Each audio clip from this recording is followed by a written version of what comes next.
नमस्कार, स्वागत है आपका बिहार समाचार में। बिहार वालों के लिए सरकार ने कई घोषणाएं कर दी है। साथ ही जीतनराम मांझी ने अब आर पार की लड़ाई शुरू कर दी है कि शराबबंदी को खत्म करो वरना सरकार गिरा देंगे। साथ ही बिहार में शिक्षक बहाली को लेकर भी बड़ी खबर सामने आ गई है। तो वहीं सरकार ने मनीष कश्यप को लेकर भी बड़ा फैसला कर लिया। मनीष कश्यप कब जेल से बाहर आएंगे, बड़ी घोषणा हो गई। तो वहीं गरीबों मजदूरों के लिए भी कई खबरें हैं। तो आज की बिहार की बड़ी और गर्मागर्म खबरों पर बात करेंगे। इससे पहले आपसे एक छोटी सी अनुरोध है, कृपया वीडियो को एक प्यारा सा लाइक अवश्य कर दीजिएगा। आपका लाइक करना ही हमारी मेहनत का फल होता है। बीजेपी नेता सम्राट चौधरी ने मुख्यमंत्री नीतीश कुमार जी पर गंभीर आरोप लगाए हैं कि नीतीश कुमार जी प्रतिवर्ष शराबबंदी के नाम पर 10,000 करोड़ का घोटाला कर रहे हैं और ये घोटाले की राशि जदयू के खाते में प्रतिवर्ष जा रही है। सम्राट चौधरी ने कहा कि सबसे पहले नीतीश कुमार ने बिहार के सभी जिलों में शराब की दुकानों की भरमार लगा दी और सभी को शराबी बनाने के बाद नीतीश कुमार जी ने शराबबंदी लागू किए ताकि बिहार में नकली शराब बिके, अवैध शराब बिके और शराब माफियाओं को संरक्षण दिया जा सके। सम्राट चौधरी ने कहा कि नीतीश कुमार ने पूरे बिहार के लोगों को शराबी बना दिया। शराब की होम डिलीवरी के पैसे जदयू के पार्टी के फंड में जा रहे हैं। शराबबंदी के नाम पर प्रतिवर्ष 10,000 करोड़ का घोटाला हो रहा है। इन्होंने कहा कि जनता दल यूनाइटेड के द्वारा 10,000 करोड़ रुपए शराब माफियाओं से वसूलने का काम किया जा रहा है। शराब माफियाओं को संरक्षण दिए हुए है ये सरकार और बदले में शराब माफियाओं से कमीशन लिया जाता है। साथ ही बीजेपी के अन्य नेताओं ने कहा कि यदि बिहार में शराबबंदी कानून खत्म हो जाएगी तो नीतीश कुमार की पार्टी जदयू का अस्तित्व भी समाप्त हो जाएगा, क्योंकि शराब माफियाओं के बदौलत ही नीतीश कुमार की पार्टी चलती है। मनीष कश्यप को लेकर बुरी खबर है। देखिए, मनीष कश्यप अभी जेल से बाहर नहीं आ पाएंगे। मनीष कश्यप को अभी तक सजा नहीं मिली है, फिर भी अभी मनीष कश्यप को 1 साल तक जेल में रहना होगा और यदि सजा मिली तो मनीष कश्यप को अधिकतम 7 साल की सजा हो सकती है। देखिए, तमिलनाडु सरकार ने मनीष कश्यप पर एनएसए लागू किया है। एनएसए मतलब मनीष कश्यप को पूरे देश के लिए खतरा बता दिया गया। देखिए, मनीष कश्यप पर नेशनल सिक्योरिटी एक्ट यानी एनएसए लगाने के राज्य सरकार के फैसले पर तमिलनाडु के राज्यपाल रविंद्र नारायण रवि ने मोहर लगा दी है और जारी अधिसूचना के मुताबिक एनएसए लगाने का फैसला 12 महीने तक लागू कर दिया गया है। ऐसे में मनीष कश्यप को और 11 महीने जेल में रहना पड़ेगा। अब जमानत के लिए मनीष कश्यप चाहे कितने भी कोशिश कर लें, तमिलनाडु सरकार नहीं चाहेगी तो मनीष कश्यप जेल से बाहर नहीं आ पाएंगे। यदि मनीष कश्यप निर्दोष साबित होते हैं तभी कुछ हो सकता है, वरना मनीष कश्यप को अभी और 11 महीने कम से कम जेल में रहना पड़ेगा। और मनीष कश्यप ने सुप्रीम कोर्ट में अपील की थी कि उनको जमानत दे दी जाए और जितने भी केस हैं सभी को एक जगह पर कर दिया जाए। तो मनीष कश्यप को सुप्रीम कोर्ट से भी बड़ा झटका लगा है। सुप्रीम कोर्ट ने मनीष कश्यप की सारी याचिकाओं को खारिज कर दिया।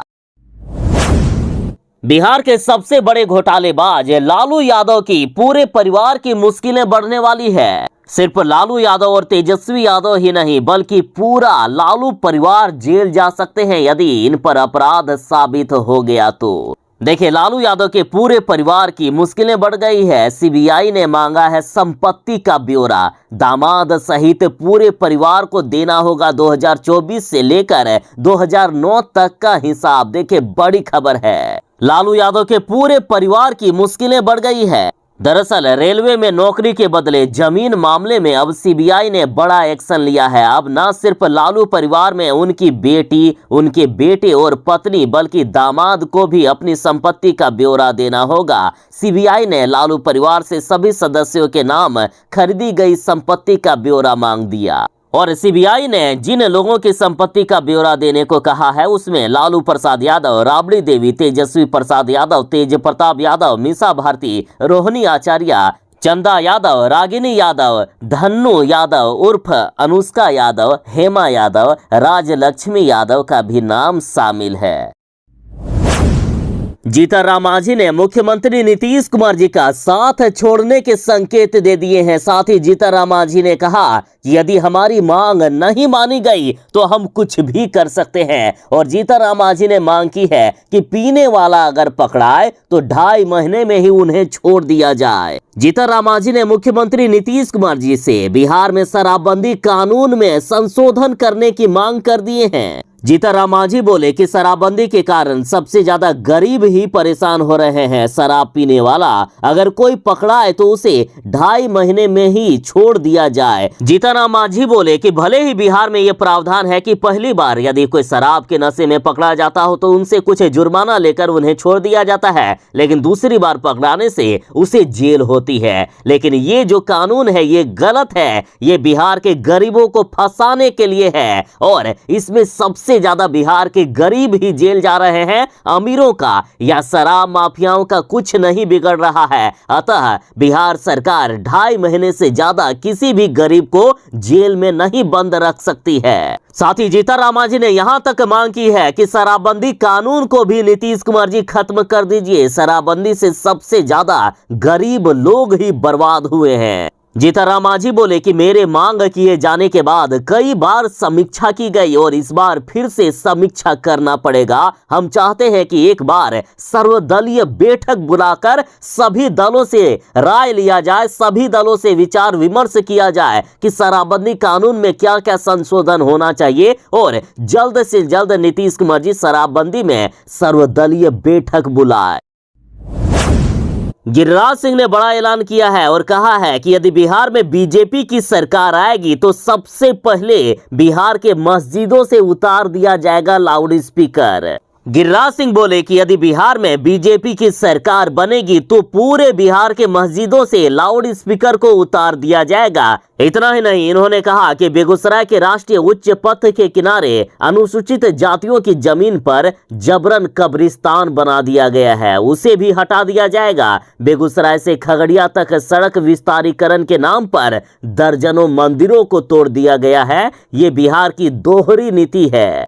गिरिराज सिंह ने कहा है कि ये सरकार हिंदुओं के साथ नाइंसाफी कर रही है, हिंदू धर्म के साथ नाइंसाफी कर रही है, जिसे हम कदापि बर्दाश्त नहीं करेंगे। आखिर बिहार से बीजेपी नेता विजय सिन्हा ने ये आखिर क्या कह दिया है। इन्होंने कहा कि मुंगेर में जदयू के मटन पार्टी के बाद शहर से हजारों कुत्ते गायब हो गए। आखिर इनके बयान किस ओर इशारा करते हैं? क्या ये कहना चाह रहे हैं कि कुत्तों का मांस खिला दिया गया? देखिए, भाजपा नेता विजय सिन्हा ने जदयू पर गंभीर आरोप लगाए हैं। इन्होंने कहा कि मुंगेर में मटन पार्टी के बाद से शहर से हजारों कुत्ते गायब हो गए। लोगों को किन किन जानवरों का मांस खिलाया गया, इसकी जांच होनी चाहिए। इन्होंने कहा कि हमें सूचना मिली है कि मुंगेर शहर से करीब हजारों कुत्ते गायब हो गए हैं। विजय सिन्हा बोले कि लोगों को मीट भात नहीं बल्कि किन किन जानवरों का मांस खिलाया गया है, ये जांच का विषय है और इसके कारण क्या क्या बीमारी फैलेगी इसका अंदाजा भी लगाया जा सकता है।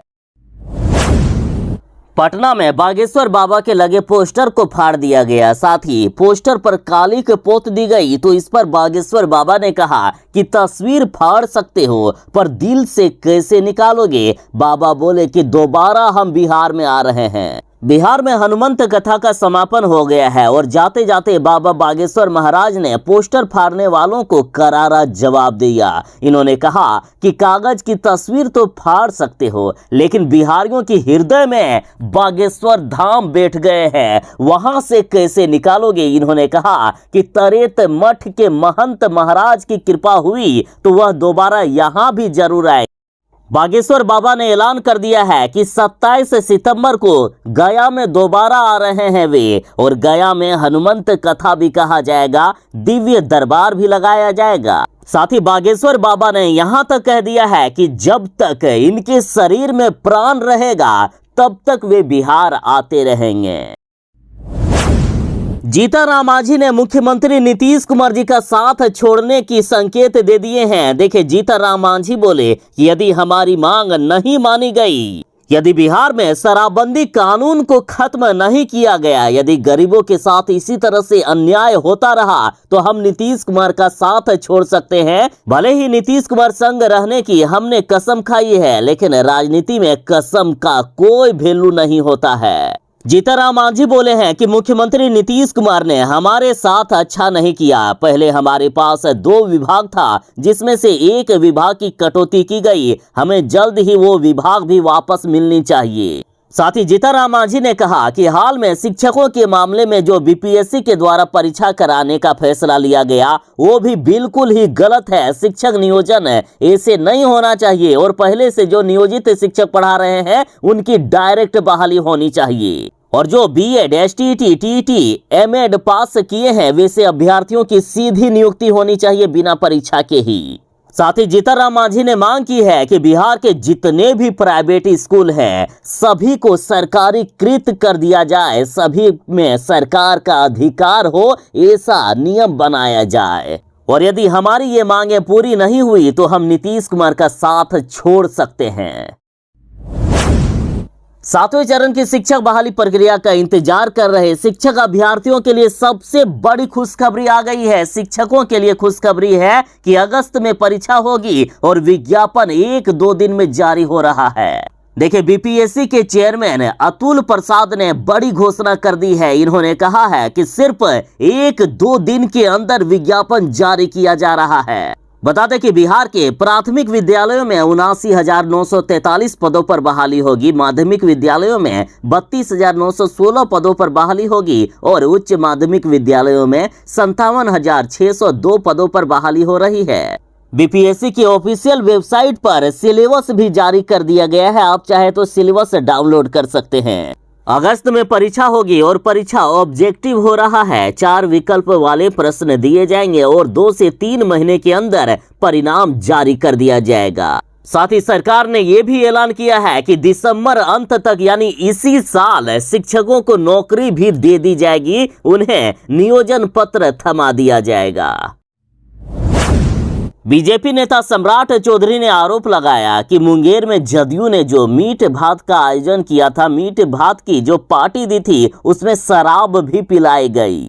इन्होंने मीट भात के साथ शराब पसोरने की भी बात कही थी और इन्हीं सब बातों को लेकर मुंगेर के जदयू अध्यक्ष ने बिहार के बीजेपी नेता सम्राट चौधरी को लीगल नोटिस भेजा है। नोटिस में कहा गया कि सम्राट चौधरी ने जो शराब पिलाने की बात कही है, यदि उनके वे प्रमाण 15 दिनों के अंदर नहीं देते हैं तो उनके खिलाफ केस चलेगा। तो इस पर सम्राट चौधरी ने भी जवाब दिया है। देखिए, बीजेपी के प्रदेश अध्यक्ष सम्राट चौधरी ने कहा कि मैंने नीतीश कुमार को लेकर बयान दिया था, अगर उनकी ओर से कुछ नोटिस आता है तो मैं जवाब दूंगा, अन्यथा किसी एरे गेरे के हवाले से यदि मुझे नोटिस भेजा गया तो मैं उसे गंभीरता से भी नहीं लेता हूं। जवाब तो दूर की बात है। बिहार में भ्रष्टाचार का एक और नमूना पेश हो गया है। देखिए, पूर्णिया में ढलाई के सिर्फ 4 घंटे बाद ही पुल गिर गया और ये बिहार में ही हो सकता है।